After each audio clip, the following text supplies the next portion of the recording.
नमस्कार मित्रों, let's start geography YouTube channel में एक बार पुनः आपका हार्दिक स्वागत है।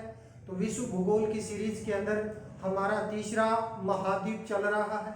इससे पहले हमने जिलैंडिया महाद्वीप और एशिया और यूरोप पढ़ लिया था। तो आज हम पढ़ेंगे चौथा महाद्वीप अफ्रीका। तो अफ्रीका महाद्वीप की क्या क्या विशेषताएं पाई जाती है, वहाँ के पर्वत, पठार, नदियाँ, झीलें, इसके अलावा अन्य महत्वपूर्ण तथ्यों पर प्रकाश डालेंगे। तो हम देखते हैं कि अफ्रीका महाद्वीप की लोकेशन देखते हैं। तो अफ्रीका महाद्वीप है वो दोनों गोलार्धों में स्थित है, यानी इसका कुछ भाग है विषुवत रेखा के उत्तर में है, कुछ भाग विषुवत रेखा के दक्षिण के अंदर स्थित है। और इस महाद्वीप के अंदर कर्क रेखा, मकर रेखा और विषुवत रेखा तीनों रेखाएं यानी गुजरती है। तो अब हम देखते हैं कि अफ्रीका महाद्वीप के उत्तर की यदि हम बात करते हैं तो यहाँ पर एक सागर है, कौन सा? भूमध्य सागर स्थित है। इसके बाद यहाँ उत्तर पश्चिम में जाते हैं तो यहाँ लाल सागर आ जाता है, और इसके बाद यानी इसका पूर्व में जाते हैं तो यहाँ एक महासागर है, हिंद महासागर। और थोड़ा सा नीचे आते हैं तो विश्व का सबसे चौथा बड़ा महाद्वीप मेडागास्कर स्थित है, जिसका क्षेत्रफल 8,87,041 वर्ग किलोमीटर है, जो चौथा बड़ा द्वीपीय राष्ट्र है अफ्रीका का।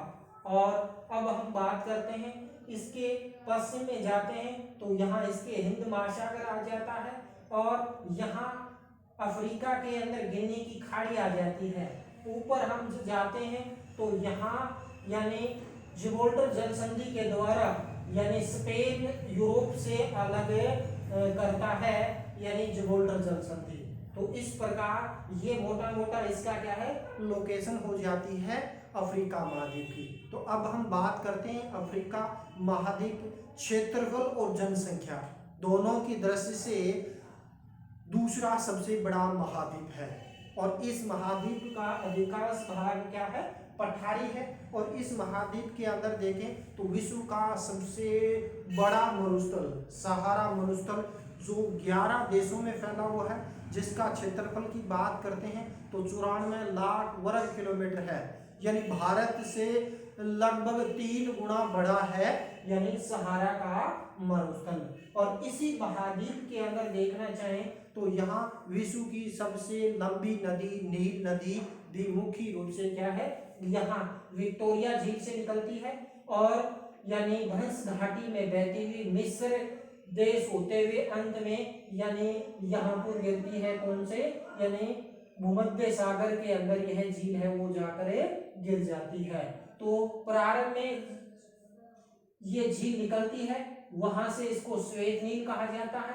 यहाँ टंगनिका झील है, वहां से यानी दूसरी नीली नील निकलती है। श्वेत नील और नीली नील नदी मिलने के बाद इस नदी का नाम बढ़ जाता है आगे जाके नील, और यह भूमध्य सागर में जाकर गिर जाती है। फिर यदि हम देखें तो इस महाद्वीप के अंदर 55 देश हैं, जिसमें से 49 तो यानी आंतरिक भाग यानी यूं कहें यानी आंतरिक क्षेत्र के अंदर है, या यूं इसके अंदर कहें कि यानी अंदर है, और 6 यानी आसपास के समुद्रों के अंदर यानी प्रमुख रूप से क्या है, द्वीप है वो पाए जाते हैं, जिसमें मेडागास्कर यानी आ जाता है। इधर आप देखते हैं तो मॉरिशस द्वीप आ जाता है। तो यानी इन द्वीपों का भी हम डिस्कस करेंगे। इसके बाद यदि हम बात करते हैं तो यहाँ एक नामीबिया का मरुस्थल भी आ जाता है दक्षिणी अफ्रीका यानी आपके दक्षिण के अंदर, यहाँ यानी कालाहारी का मरुस्थल भी आ जाता है। इसके अलावा यदि हम बात करते हैं इसके अंदर पर्वत की, तो इसके अंदर एक तो एटलस पर्वत आ जाता है, दूसरा यदि हम बात करते हैं ड्रैकन्सबर्ग पर्वत है, यानी दक्षिण अफ्रीका के अंदर स्थित है। अब इनका क्रमवार अध्ययन देखते हैं कि सर्वप्रथम तो यानी अफ्रीका महाद्वीप को अंध महाद्वीप कहा जाता है। तो इसका मुख्य कारण क्या है, यानी यहाँ की आर्थिक और सांस्कृतिक शैक्षिक दृष्टि से ये पिछड़ा हुआ महाद्वीप है, इसलिए इसको अंध महाद्वीप कहा जाता है। और अफ्रीका शब्द की उत्पत्ति की बात करते हैं तो यरियर भाषा के शब्द इफ्री या इफ्रान से यानी इसकी उत्पत्ति हुई है, जिसका तात्पर्य गुफा, यानी प्राचीन काल के अंदर यहाँ प्रमुख रूप से क्या है, यानी गुफा के रहने वाली जातियों के लिए यह शब्द प्रयोग है वो किया जाता था। फिर यदि हम बात करते हैं, हमने डिस्कस किया कि अफ्रीका महाद्वीप है विश्व का दूसरा सबसे बड़ा महाद्वीप है, जिसके यदि हम बात करते हैं संपूर्ण जो स्थलमंडल है उसके 20.4% भाग पर है, यानी अफ्रीका महाद्वीप फैला हुआ है। और इसके अंदर विश्व की 16.36% जनसंख्या है वो निवास करती है। तो इस प्रकार जनसंख्या और क्षेत्रफल दोनों दृष्टि से अफ्रीका महाद्वीप है वो दूसरा सबसे बड़ा महाद्वीप है, एशिया के बाद दूसरा स्थान आता है इसका। फिर यदि हम बात करते हैं कि अफ्रीका महाद्वीप के अंदर यदि हम बात करें तो 55 देश हैं, जिसमें से 49 मुख्य भूमि पर और 6 द्वीपीय देश है। तो द्वीपीय देश कौन कौन से हैं उसके बारे में भी डिस्कस करेंगे। तो एक तो आ जाता है सेल्स, दूसरा Comoros, Mauritius, Madagascar, Cape Verde और सोआ टोमे, यानी ये जो द्वीपीय राष्ट्र हैं वो पाए जाते हैं, जिसके अंदर मेडागास्कर सबसे बड़ा द्वीप है और सबसे छोटे द्वीप की बात करते हैं सेल्स। और सेल्स जो द्वीप है अफ्रीका महाद्वीप का छोटा देश है वो पाया जाता है। फिर यदि हम बात करते हैं अफ्रीका का सबसे बड़ा देश कौन सा है, तो अफ्रीका का सबसे बड़ा देश आ जाता है कौन सा, अल्जीरिया आ जाता है। क्षेत्रफल की दृष्टि से यदि हम देखें तो अल्जीरिया सबसे बड़ा है। वहीं यदि हम जनसंख्या की बात करते हैं तो यहाँ एक छोटा सा यानी देश है नाइजीरिया। तो नाइजीरिया जनसंख्या की दृष्टि से अफ्रीका का सबसे बड़ा देश है। और वही यदि हम बात करते हैं तो क्षेत्रफल में तो इसका स्थान आ जाता है नाइजीरिया का। तो इस प्रकार यानी इन तथ्यों को हमने डिस्कस किया। इसके बाद यदि हम बात करते हैं अफ्रीका गोंडवानालैंड का भाग है, जो उच्च पठार एवं कठोर चट्टानों से बना हुआ है। यानी अफ्रीका पहले यानी गोंडवानालैंड का भाग था और ये पहले यदि हम बात करते हैं अरब प्रायद्वीप से मिला हुआ था। भारत का जो दक्षिणी पठारी भाग है वो इस यानी से मिलाएं तो यानी इसको संगठित किया जा सकता है। तो ये प्रायद्वीपीय पठार भी किसी समय अफ्रीका से जुड़ा हुआ था। तो गोंडवानालैंड का यानी एक पठारी भाग है। दक्षिण में देखें तो प्रायद्वीपीय पठारी भाग भी यानी प्रायद्वीपीय प्रदेश भी एक पठारी प्रदेश के अंदर आता है। फिर यदि हम बात करते हैं विश्व की सबसे लंबी नदी कौन सी है, नील है। और यह नदी विक्टोरिया झील से निकलती है। कहां से निकलती है, विक्टोरिया झील से निकलती है और वहां से भंस घाटी में बहती हुई यह झील अंत के अंदर क्या है यानी उद्गमित होते हुए और अंत के अंदर कहा, यहाँ एक सागर है भूमध्य सागर के अंदर यानी गिर जाती है। और इसके अंदर बात करते हैं आगे कि विश्व का सबसे बड़ा मरुस्थल कौन सा है, सहारा का मरुस्थल है, जिसके क्षेत्रफल की बात करते हैं तो 11 देशों में फैला हुआ है, जिसका क्षेत्रफल है 94 लाख वर्ग किलोमीटर लगभग। तो इस प्रकार यानी विश्व का सबसे बड़ा मरुस्थल है सहारा मरुस्थल, जो भारत से लगभग 3 गुना बड़ा है। उसके बाद यदि हम बात करते हैं कि सहारा मरुस्थल के अंदर यानी एक झील पाई जाती है, कौन सी, साड़ झील है वो सहारा मरुस्थल में है। और ये एसएससी एग्जाम के अंदर पर्सन है वो पूछा गया है। इसके बाद हम बात करते हैं कि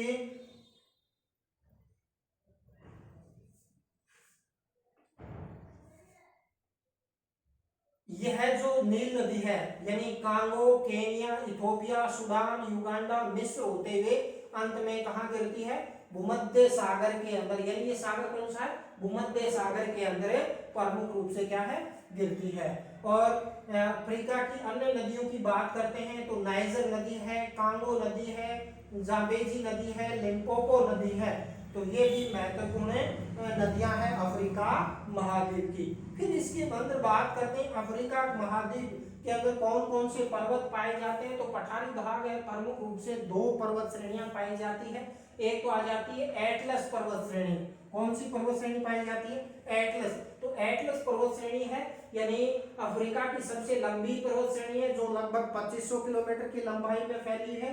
और यह श्रेणी 3 देशों के अंदर फैली हुई है भाई, मोरक्को, अल्जीरिया और ट्यूनीशिया।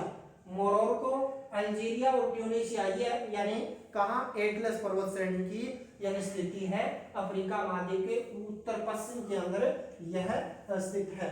फिर यदि हम बात करते हैं दूसरे महाद्वीप की, यदि हम यानी इसके अंदर पर्वत की बात करते हैं, ड्रेकन्सबर्ग पर्वत है जो नीचे दक्षिणी अफ्रीका देश है वहां पूरे स्थित है ड्रेकन्सबर्ग पर्वत। इसके बाद यानी हमने डिस्कस किया कि 4 झील सहारा मरुस्थल के अंदर पाई जाती है। अब हम बात करते हैं अफ्रीका के अंदर कौन कौन सी झीलें पाई जाती है।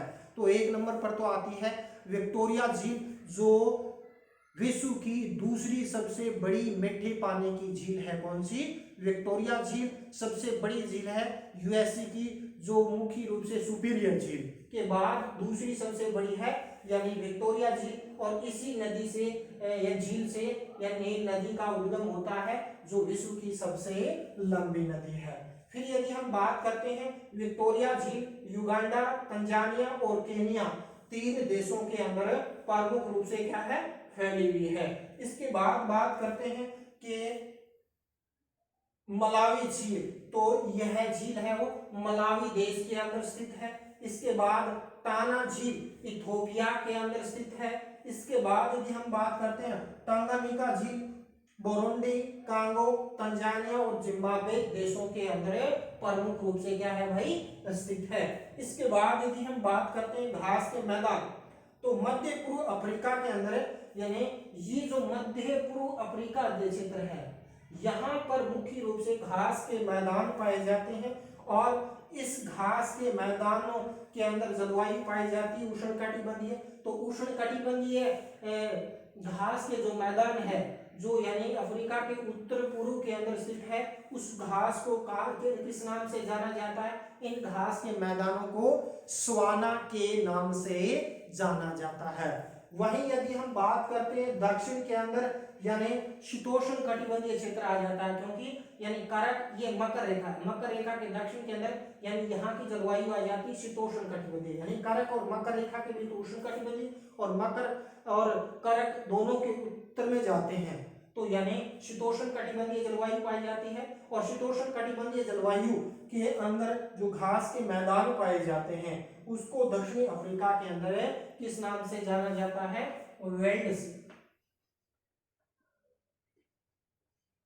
वेल्ड्स के नाम से जाना जाता है घास के मैदानों को। तो ये तो क्या है मोटा मोटा इस यानी अफ्रीका महाद्वीप का। इसके बाद कुछ और महत्वपूर्ण तथ्यों पर थोड़ा डिस्कस कर लेते हैं। तो इसके अंदर यदि हम देखते हैं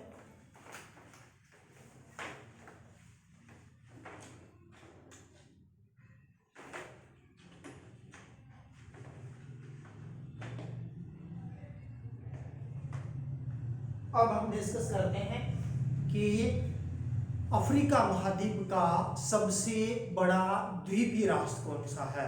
तो सबसे बड़ा द्वीपीय राष्ट्र है मेडागास्कर। और मेडागास्कर अफ्रीका का क्या है भाई? सबसे बड़ा द्वीप है जो विश्व का 4था बड़ा द्वीप है। और जिसके हम क्षेत्रफल की बात करते हैं तो 88 यानी 8,87,000 यानी 41 वर्ग किलोमीटर पाया जाता है मेडागास्कर। और मेडागास्कर की स्थिति देखते हैं तो ये स्थिति पाई जाती है यानी यहाँ एक देश है मोजाम्बिक, और मोजाम्बिक और इसके बीच में एक चैनल है जिस चैनल को मोजाम्बिक चैनल के नाम से भी जाना जाता है। और मेडागास्कर यानी सबसे यानी बड़ा है अफ्रीका का, और विश्व संदर्भ में देखें तो 4था बड़ा द्वीपीय राष्ट्र है मेडागास्कर। विश्व का सबसे बड़े यदि हम द्वीप की बात करते हैं तो ये द्वीप आ जाता है ग्रीनलैंड। कौन सा आ जाता है? ग्रीनलैंड सबसे बड़ा यानी द्वीप है जो डेनमार्क देश के अधीन है। इसके बाद यदि हम बात करते हैं कि अफ्रीका के अंदर विश्व की सबसे यानी बड़ी हीरे की खान मुख्य रूप से क्या है पाई जाती है।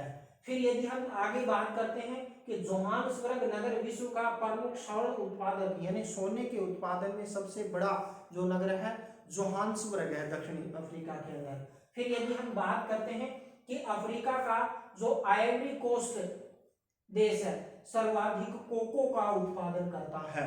तो कोको के अंदर आइवरी कोस्ट यानी मुख्य रूप से देश है वो सर्वाधिक कोको का उत्पादन करता है। इसके बाद यदि हम बात करते हैं अफ्रीका के अंदर यानी यहाँ दो द्वीप हैं छोटे छोटे, एक द्वीप का नाम है पेमा और दूसरे का है जंजीबार। ये दोनों द्वीप है विश्व भर के अंदर लौंग के उत्पादन के लिए प्रसिद्ध हैं और विश्व के लगभग 90% लौंग का उत्पादन ये दोनों द्वीपीय राष्ट्र हैं वो करते हैं। फिर यदि हम बात करते हैं विश्व की सबसे बड़ी जो पर्वत श्रेणी है वो किलिमंजारो है जो 5895 मीटर की ऊंचाई के अंदर स्थित है। इसके बाद यदि हम बात करते हैं कांगो, और कांगो के अंदर यानी वन अधिक पाए जाते हैं इसलिए कांगो देश को वनों का देश कहा जाता है और इन कांगो के वनों में पिग्मी जनजाति पाई जाती है। कौन सी जनजाति? पिग्मी जनजाति है वो पाई जाती है। ये है कांगो और कांगो के अंदर यानी वन संपदा सर्वाधिक पाई जाती है और पिग्मी यानी विश्व की यानी सबसे छोटी जनजातियों में मानी जाती है पिग्मी। और उसके बाद यदि हम आगे आते हैं तो घाना देश है और जहाँ के कोफी अन्नान रहे हैं यूएनओ के महासचिव रहे हैं 2 बार, तो उस देश को गोल्ड कोस्ट के नाम से जाना जाता है घाना को। तो ये भी यूपीएससी के अंदर ये प्रश्न पूछा जा सकता है कि घाना को गोल्ड कोस्ट किस देश को कहा जाता है, तो घाना को। फिर बात करते हैं कीनिया देश अफ्रीका का सबसे अधिक चाय का उत्पादन करता है, यानी अफ्रीका महाद्वीप का सबसे बड़ा जो चाय उत्पादक राष्ट्र है वो है कीनिया देश है आ जाता है। इसके बाद यदि हम बात करते हैं अफ्रीका महाद्वीप का सबसे बड़ा जो रेल मार्ग है वो आ जाता है केप काहिरा रेल मार्ग, जो कहाँ से शुरू हो जाता है दक्षिणी अफ्रीका के केप टाउन से लेकर यानी यहाँ ठेठ ऊपर अंदर जाते हैं मिस्र के अंदर एक शहर है काहिरा, तो काहिरा तक यानी जो रेल मार्ग है उसको केप काहिरा रेल मार्ग के नाम से जाना जाता है। तो जो अफ्रीका का सबसे बड़ा रेल मार्ग है। इसके बाद आगे हम अध्ययन करते हैं तो स्टैनले जलप्रपात व लिविंगस्टोन जलप्रपात कांगो नदी पर है, यानी दक्षिणी अफ्रीका की नदी है कांगो, उस कांगो पर क्या है यानी स्टैनले जलप्रपात स्थित है। इसके अलावा यानी दक्षिणी अफ्रीका की एक नदी ज़ाम्बेजी नदी जिस पर कौन सा जलप्रपात है विक्टोरिया जलप्रपात है वो इस पर पाया जाता है ज़ाम्बेजी नदी पर। इसके बाद हम आगे अध्ययन करते हैं कि अफ्रीका महाद्वीप में अबिसिनिया का पठार व दक्षिणी अफ्रीका का पठार यानी 2 ये पठार प्रमुख रूप से प्रसिद्ध हैं, जिसमें एक अबिसिनिया का पठार दूसरा दक्षिणी अफ्रीका का पठार भी यानी महत्वपूर्ण है।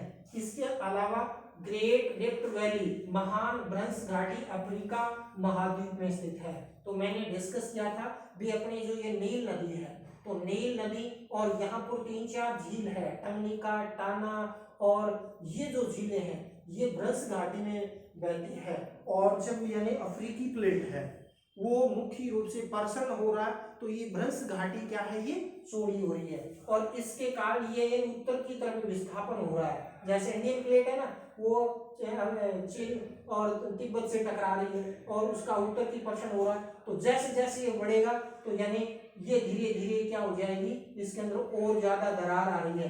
तो यानी ये भ्रंश घाटी मुख्य रूप से क्या है जिसको महान भ्रंश घाटी के नाम से जाना जाता है क्योंकि काफी लंबी चौड़ी है ये भ्रंश घाटी। इसके बाद हम आगे डिस्कस करते हैं कि यूएनओ का 193वां सदस्य बना था यानी दक्षिणी अफ्रीका का राष्ट्र दक्षिणी सूडान, कब 2011 के अंदर यूएनओ की इसको सदस्यता है वो मिली थी। इसके बाद यदि हम बात करते हैं अफ्रीका महाद्वीप का उत्तर पूर्वी भाग कौन सा यानी ये वाला जो भाग है, ये भाग है हॉर्न ऑफ अफ्रीका के नाम से जाना जाता है। हॉर्न और अफ्रीका के अंदर कौन कौन से देश आ जाते हैं, यानी ये जो आकृति सिंह जैसी निकली हुई है, और इसके अंदर 3 राष्ट्र प्रमुख रूप से आ जाते हैं, जिसके अंदर सोमालिया, इथोपिया और जिबूती, ये 3 राष्ट्र हैं, वो हॉर्न ऑफ अफ्रीका के पार्ट हैं। इसके बाद आगे डिस्कस करते हैं कि अफ्रीका महाद्वीप का एकमात्र यानी ज्वालामुखी पाया जाता है माउंट कैमरून। कौन सा ज्वालामुखी? माउंट कैमरून, जो कैमरून देश के अंदर प्रमुख रूप से क्या है, स्थित है।